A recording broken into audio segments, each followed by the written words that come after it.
6月17号，以色列国防军宣布，伊朗总参谋部下面的中央军司令沙德马尼被他们给干掉了。据说啊，这沙德马尼当天啊，在他自己德黑兰市中心的办公室正在开会，召集自己的军官啊。因为什么呢？因为6月13号，以色列不是对伊朗发起进攻吗？这伊朗得报复啊，也向以色列打导弹呢，要真治威胁计划。结果呢，这个会议就被以色列的特工给截获了这情报。于是他们派了一个特工就在他办公室旁边搞了一发反坦克的火箭弹，冲那办公室打了一发。于是这沙德马尼也包括伊朗的这些军官呢，就通通都给报销了。要说这沙德马尼也够倒霉的，他当这个中央军司令这只有4天的时间。他的前任叫拉希德，这拉希德呢，在6月13号以色列进攻伊朗的过程中间呢，就被炸死了。他那也是临危受命可没想到这临危受命只有4天，自己呢也追随前任而去了。这以色列这次对伊朗的打击从战略战术上来讲，它大概分为3个层次。第一个层次呢，它先袭击这伊朗的这些防空武器的这个设备你比如说导弹阵地无人机的阵地也包括一些雷达设施把这清空了，那夺取制空权，那以色列的飞机在整个伊朗上空那就畅通无阻了嘛。第二个呢，他就开始了大规模的斩首计划，他们叫定点清除。清除哪些人呢？主要就是伊朗的这个军事将领，也包括一些核武器研究的专家，比如说他的总参谋长巴盖里当天就给炸死了，还有这伊朗的革命卫队的司令叫萨米拉也给干掉了也包括一大堆重要的军事将领要说这以色列跟别人打仗他的这个战术多多少少有点缺德我说这个缺德是打着引号的。人家一般两国打仗都是不打首领，先打底下的士兵，或者打军事设施，比如轰炸航空母舰轰炸轮船炸你的飞机炸你的导弹阵地以色列不这么打，以色列先把对方的军官干掉。我估计他这种所谓的定点清除的战略跟他常年跟哈马斯真主党打仗积累起来的。你就比如说他打哈马斯吧，他打哈马斯就发明了这个定点清除的战略我先不打你底下的恐怖分子，我先把你的首领干掉，你们谁当首领我干死谁。所以哈马斯的那些首领就在一轮一轮以色列的定点清除的战略过程中几乎给消灭掉了。你比如说2年前那以色列不是被这个哈马斯搞的那17大屠杀吗？对吧？17大屠杀，以色列就发现这17大屠杀的策划者就辛巴尔，上天入地也要把这辛巴尔给干掉。以色列这个民族这报复心强当然最后还是把这个辛巴尔给干死了。他要制造一种所谓的恐怖，就谁你策划这种方案，我不会让你在策划针对以色列的这种军事行动过程中获益。你以为你把我的国民杀了之后你在国际上你还可以赢得你那帮邪恶伙伴对你的称赞？没门儿！我一定要把你干死。所以他上天入地也要把辛巴尔给干死。包括他打那个真主党，他打真主党也是把真主党的首领一轮一轮把首领先给干掉了。干掉完之后呢，你是真主党这些人没有人愿意，没有人敢随便当这个首领了。他打这个伊朗也效仿了这种做法所以先把伊朗的军事将领一波先给你扫掉，你不是再上来一波吗？我再给你这一波，再给你扫掉。所以他这种叫定点清除我们中国人把它称之为叫动态清零，是吧？你上来一波，我就给你干掉一波；上来一波，我给你干掉一波，这不是动态清零吗？相当于习近平当时对中国疫情的管理而且你看他的翻台率还挺高你沙德马尼上任才4天就又给干掉了，这立刻就翻台了。那你下一个再谁来当这个司令，你就得掂量掂量，对不对？你还能活几天呢？如果这么翻台翻下去，我估计这伊朗可能很多人也没人敢当这个军事首领了。所以以色列这个战法对这个伊朗所形成的这种心理威慑也是非常大的那么很多人就要问了，这以色列这次为什么要打伊朗我估计很多人对整个事件的来龙去脉不是特别清楚。其实目标就是一个，就是要消灭伊朗的核设施，打掉伊朗生产核武器的能力。因为以色列研判伊朗现在距离拥有核武器已经咫尺之遥，还剩几周时间，甚至10几天的时间就能造出核武器了。而伊朗那跟以色列是世仇他一旦要是造出核武器，你想想以色列能有好日子过吗？那伊朗过去已经宣称过多少次了就是要把以色列这个国家从地图上抹掉，从地球上抹掉。那你想想，他过去没这能力他一旦要是有了核武器，他就拥有这能力了。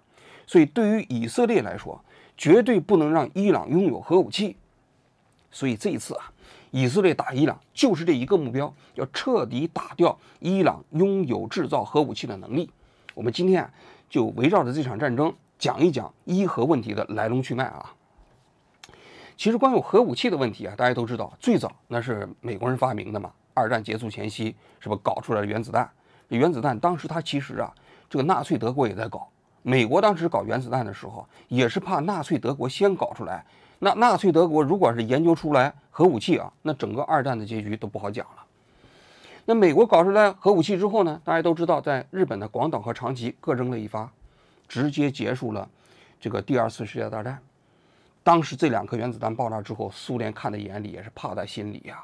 那美国这个核武器太厉害了，所以当时战争一结束，苏联把研制核武器当做了这个苏联这个国家最重要的一个战略目标。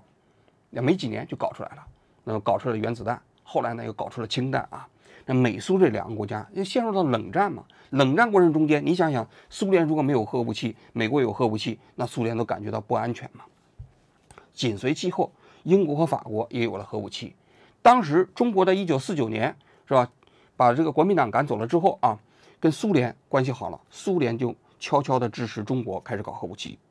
其实当时大量的苏联元件专家在中国手把手的教中国怎么建核武器，怎么造核武器。结果1955年啊，中苏关系不是破裂了吗？那苏联专家都撤走了，那中国就开始自力更生，搞了一个593计划。这593计划其实就是要自己搞出核武器来。那么中国终于在1964年爆炸了第1颗原子弹。但是啊，在中国搞原子弹的时候啊，这美国啊，这很多这个其他的有核国家看在眼里，也是怕在心里。一个是啊，就中国这个国家比较疯狂啊，也跟苏联比起来啊。另外一个呢，你想想，从二战结束到1964年，差不多20年的时间，这世界上5个大国就全有核武器了。那如果不管的话，那再过个20年，那全世界可能20-30个国家都有核武器啊。那这都有核武器，再打起仗来，大家互扔核弹，那你想想这个世界是什么图景啊？所以其实就是在中国研发核武器的那个前夕，美国、苏联、英国这几个国家在一起谈，说咱们赶紧得谈一下，这几个有核国家不能让其他国家再有核武器了啊。所以就在这种背景下，1968年的时候呢，就制定了这个核不扩散条约。这核不扩散条约啊，它有一个约定，就是说你在1967年之前你搞过核武器的，我就认了。那这个其实你可以看一下，1967年啊搞过核武器的国家就5个，中国、美国、苏联、法国、英国，正好是联合国的5个常任理事国。当然，当时的中国还不是常任理事国，后来到1972年以后恢复联合国的席位之后，它才是成为联合国的常任理事国啊。但不管怎么说，也就是说，世界上的5大国有了核武器，这个有核武器是合法的，其他所有的国家不能再有了，绝对不能再有了。所谓的核不扩散，实际上是维持联合国的5个常任理事国的，拥有核武器的正当权利，其他国家都不行。所以呢，他签署这个协议里就规定啊，首先是拥有核武器的5个大国，不把核武器的技术给其他没有核的国家了，我们自己搞这个游戏啊。这横向和纵向2个方面要搞核裁军吗？所谓横向就是我们不能传给其他国家，其他国家呢，你们可以和平利用核能。这和平利用核能呢，我们这些国家里头可以把技术给你们，但是实际上也并没有提供核保护啊。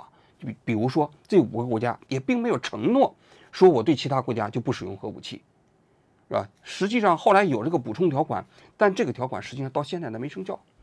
另外一个方面就是纵向的，这纵向就是说这5个有核国家，咱们也别天天建这个核武器，你搞多少个核弹，我搞多少个核弹了啊？慢慢的也搞核裁军。这是1968年签署的核不扩散协定啊。这核不扩散协定呢，当时啊签署的国家说全世界开放签署，你自愿。你如果签署了，国际原子能机构就要对你进行核查。那么中国当时就没加入。中国当时就觉得我这核试验我还没搞完呢，对不对？你们这个其他国家都搞得差不多了，我是最后一个的呢。所以中国到1992年才开始加入，法国也是1992年啊。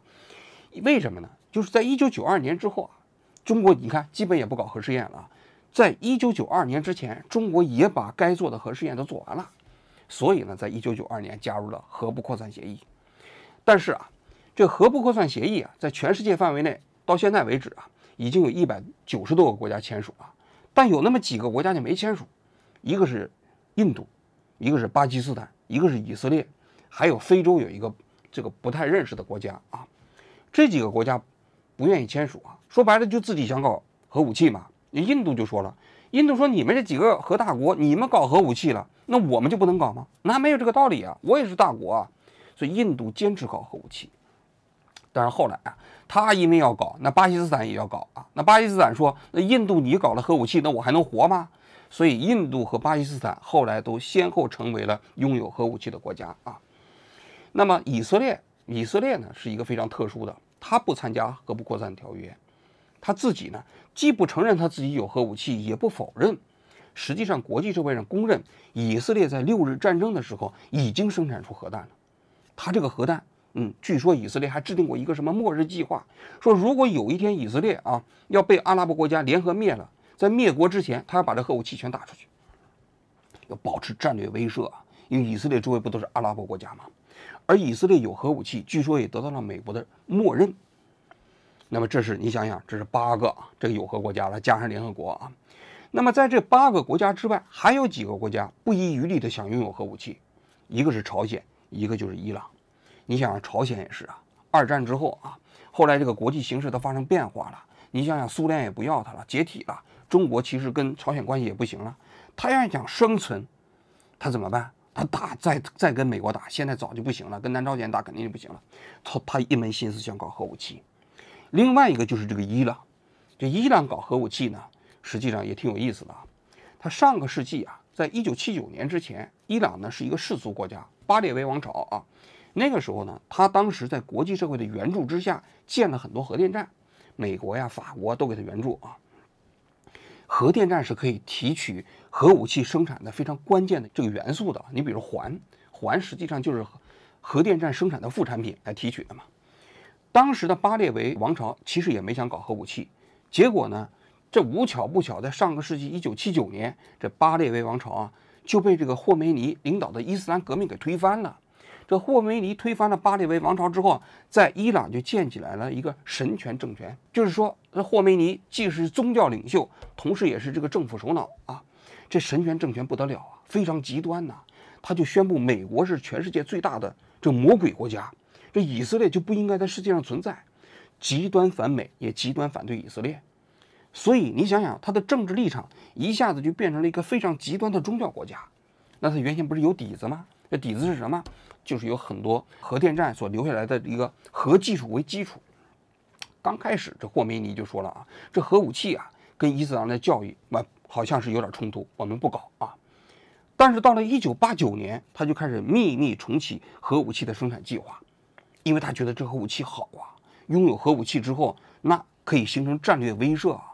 在这个安全困境的情况下，因为伊朗在中东也没朋友啊。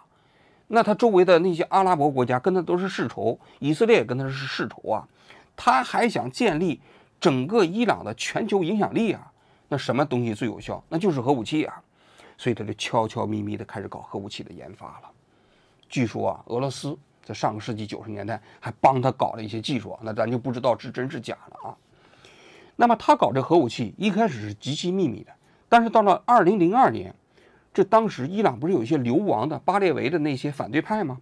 就第一次披露了，这伊朗开始搞核武器了，而且还公布了他一些核设施，比如说他那伊朗有2个核设施，一个是重水反应堆，还有一个地方在搞那离心机，震惊国际社会。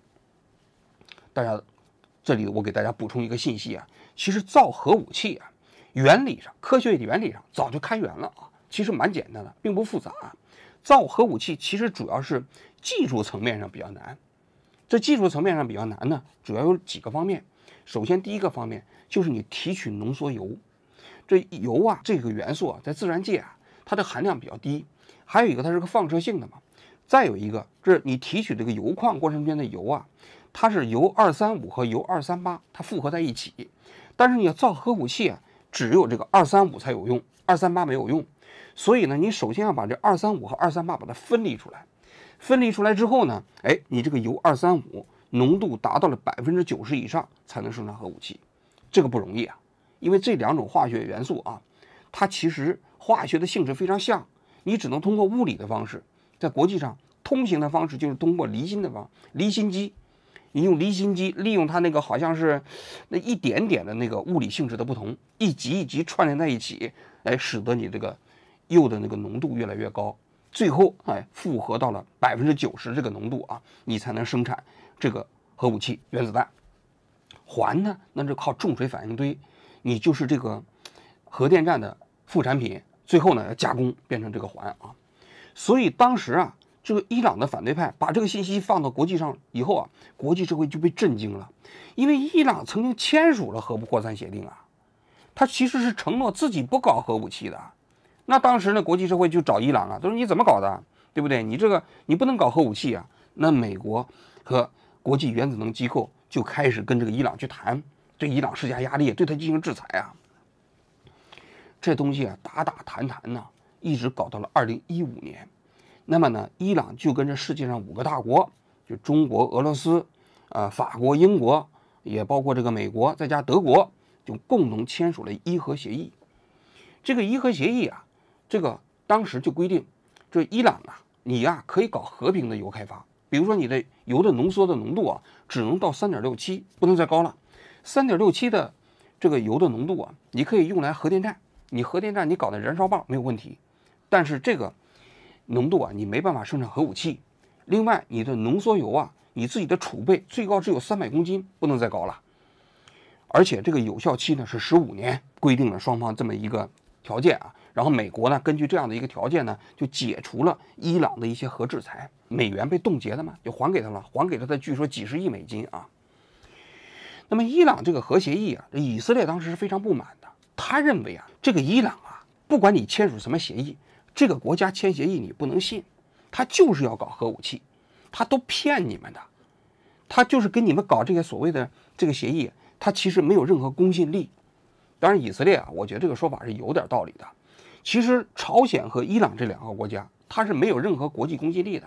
那朝鲜跟国际社会谈了多少年啊？当时朝核6方会谈，大家还记得吗？在美国谈了，在中国谈了多少轮啊？对吧？谈来谈去呢，最后把朝鲜谈成了一个有核国家，已经拥有核武器了。现在朝鲜已经明确的成为了拥有核武器的国家，就是第9个。那么伊朗能不能成为第10个，那就不好讲了。伊朗当时实际上也是想效仿朝鲜，我就边跟你们谈，签署这个协议，然后呢，我悄悄咪咪的开始继续搞核武器。等你们发现的时候，我已经拥有核武器了。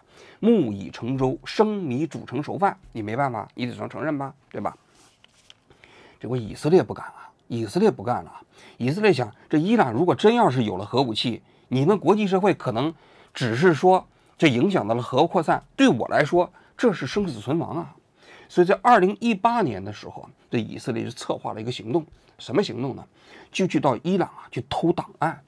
伊朗啊，当时啊几万份、10几万份、几十万份的档案就存在了德黑兰附近旁边有一个城市的一个仓库里啊，它就是关于怎么造核武器、怎么搞这个核设施的这些档案都存在那仓库里头了。因为他为了应对国际原子能的检查嘛，他把这个关键的档案都藏起来了。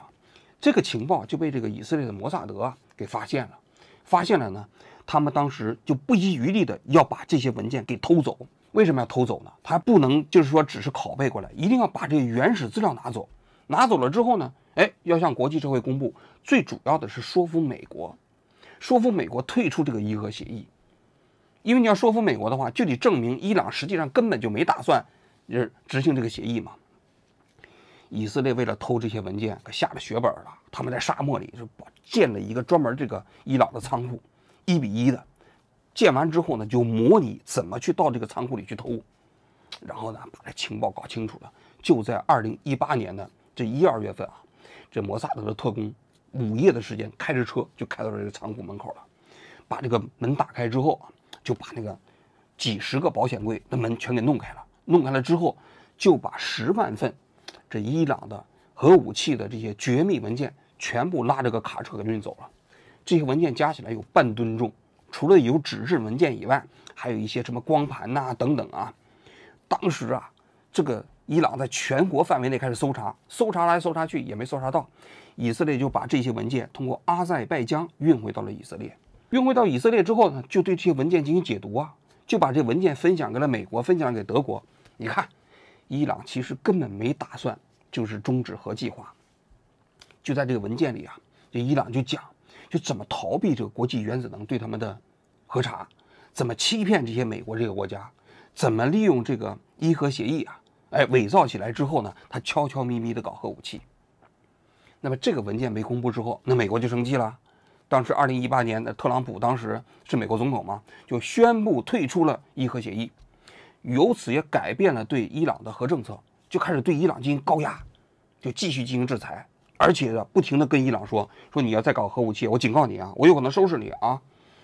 所以呢，美国对伊朗的政策转变跟以色列的这次啊就偷窃这伊朗的这个文件的行为是直接相关的。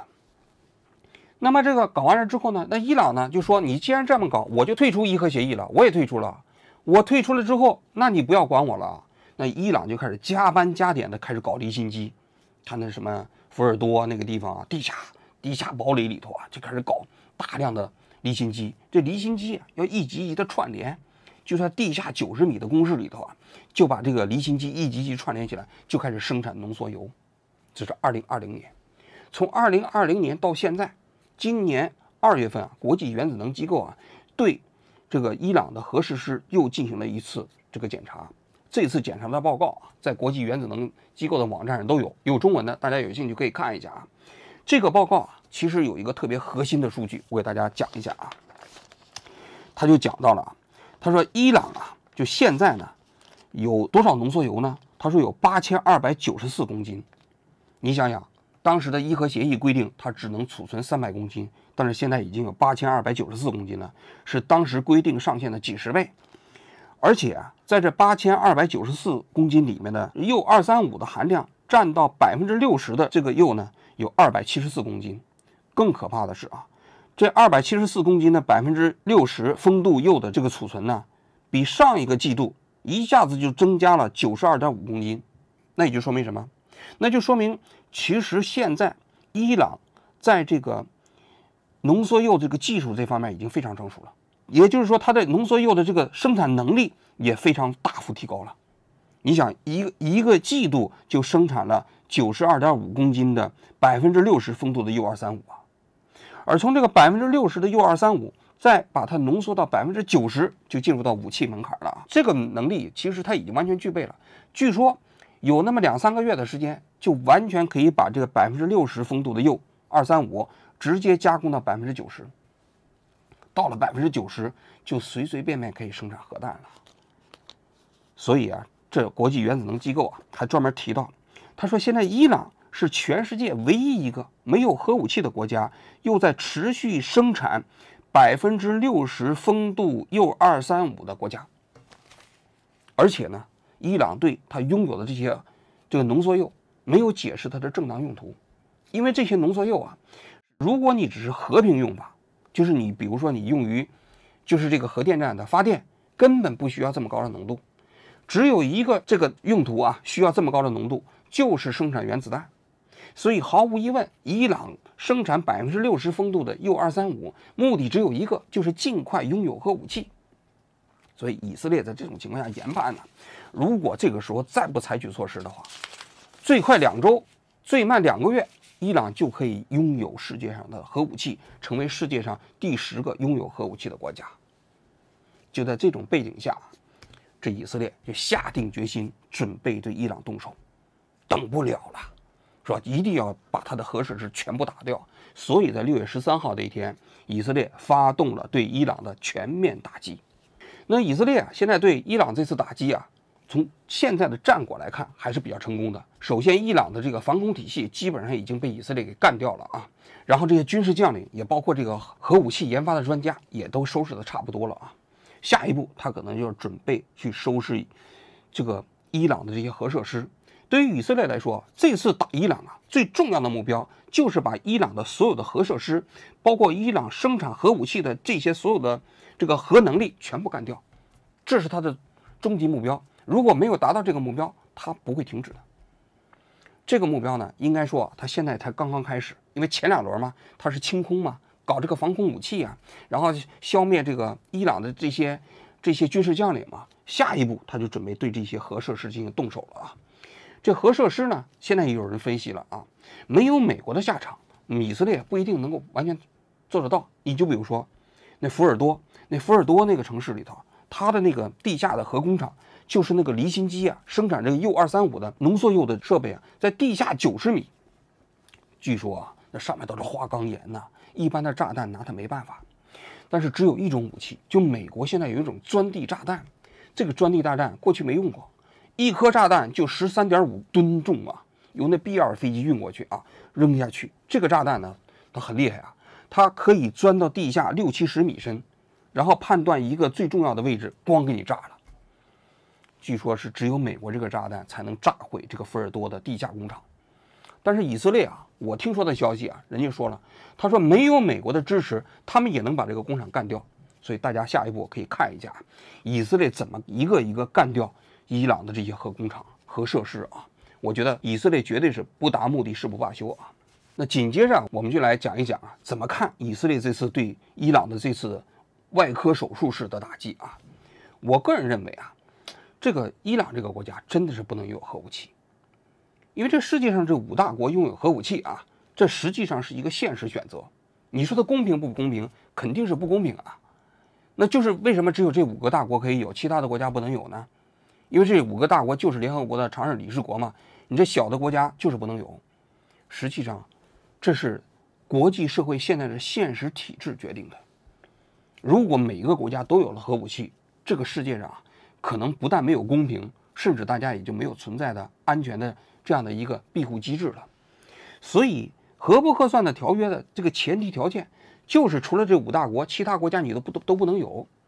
但是现实情况下，在核不扩散条约签署之后啊，世界上还是有4个国家拥有了核武器，就是印度、巴基斯坦、以色列和朝鲜。那么伊朗如果有，其实更危险。为什么呢？因为印度和巴基斯坦这2个国家，它其实还是有一种所谓的战略平衡，而且他们拥有核武器啊，其实主要是互相对准对方，就是印巴这对死敌，他对其他的国家没有太大的威胁，甚至包括朝鲜。大家可以看一下，朝鲜这个国家虽然疯狂啊，但它其实在过去的20年里，它战略上是处于守势，不再是攻势了。他其实并不想统一南朝鲜了，他现在只是想活着。他想活着的话，他就要拥有战略威慑力嘛。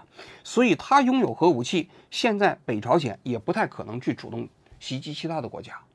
但伊朗还是有点特殊啊。美国评估啊，伊朗这种国家就是邪恶政权加上技术突破，这个是对全世界的正常安全体系是构成最大威胁的国家。你想想，当年如果基地组织阿富汗要是有核武器，那是什么情景？那他就不是拿飞机去撞你世贸大楼了，他肯定会给美国直接扔几个原子弹呢。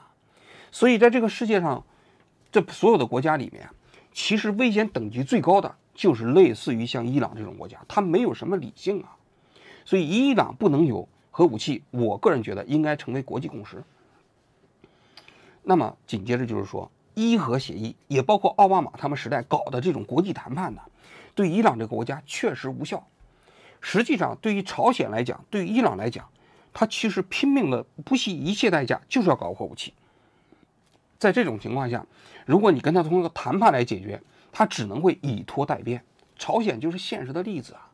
说句实话，朝鲜当时美国不是也制定了一个外科手术式的打击吗？结果你没敢搞啊。当年美国如果对朝鲜进行外科手术式的打击，朝鲜也不会拥有核武器。结果当时美国的总统就没敢下这个决心。但伊朗如果你要再不打的话，伊朗肯定也会拥有核武器。当然了，打伊朗啊，美国不用直接下手。打伊朗对于美国来说有一个先天的最好的条件，就是他有一个自己的代理人，就是以色列啊。用以色列打伊朗比美国直接上打伊朗啊安全得多，因为以色列不怕，而且以色列称霸中东，中东这些国家见以色列都非常害怕啊。而且伊朗跟周围的阿拉伯国家关系都不好，而现在这些阿拉伯国家恨伊朗，甚至比恨以色列还要严重，所以这是一个千载难逢的时机，以色列抓住了，对伊朗直接下手。要我说，这次啊，如果要是把伊朗的这些所有的核设施全干掉，应该对国际社会的安全啊，还是做出了贡献啊。当然了，美国那些反对党啊、民主党啊，他们长期以来就反对用军事手段解决核问题。他们就讲有个道理，他说你军事打击啊，你打击不了知识。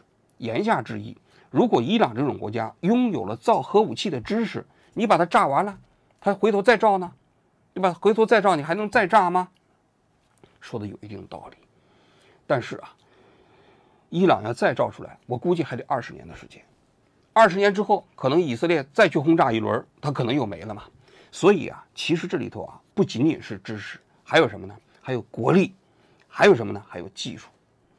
这些方面通过军事打击是可以实现的，并不是不能实现的。更重要的是，人类社会的发展呢，其实我们预测不了太长远的。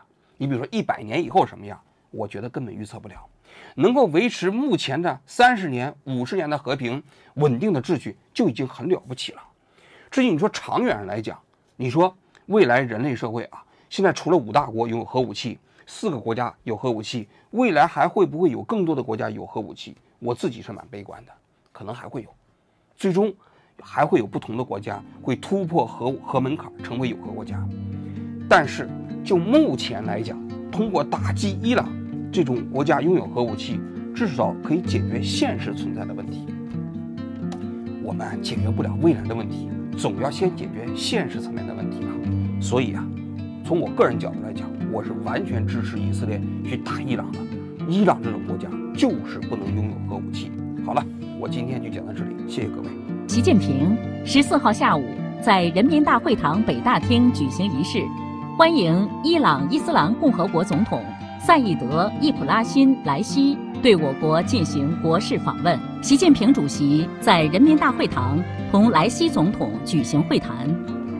习近平指出，无论国际和地区形势如何变化，中方都将毫不动摇发展同伊朗的友好合作。本台消息，5月20日，国家主席习近平就伊朗伊斯兰共和国总统莱西在直升机事故中不幸遇难，向伊朗第一副总统穆赫贝尔致唁电。习近平代表中国政府和中国人民表示深切哀悼，向穆赫贝尔第一副总统、莱西总统亲属以及伊朗政府和人民表示诚挚慰问。习近平指出，中国政府和中国人民十分珍视中伊传统友谊，相信在双方共同努力下，中伊全面战略伙伴关系一定会不断巩固和发展。2024年4月，复旦大学沈毅教授宣称，以色列的国防边界已经被伊朗摸清并且刺穿了。在伊朗的体量优势和战略决心面前，小小以色列根本不是对手。而以色列的崩溃，也将意味着美帝霸权在中东的全面崩溃。现在14个月过去了，到底是谁的边境线被摸清并刺穿？到底是谁走到了崩溃边缘？我想人心自有公论。内塔尼亚胡在联大会上，他可以举着当时的伊朗核设施的照片，显示呢这些就是伊朗发展核设施的地点。那么以色列是可以打击的。那么现在我们知道呢，如果说伊朗方面同步也掌握了以色列方面的它的重要的核设施的地点，其实呢，它对于以色列来讲呢，也是一个对等威慑。就是你要敢打我，你调动导弹准备对于伊朗相关的核设施进行打击的时候，那么伊朗同步也掌握着你所有的重要的核设施的信息，那我也可以对你进行对等的报复。所以这一点呢，它就构成了一个对等威慑的条件。这个对于以色列来讲呢，也是一个威慑。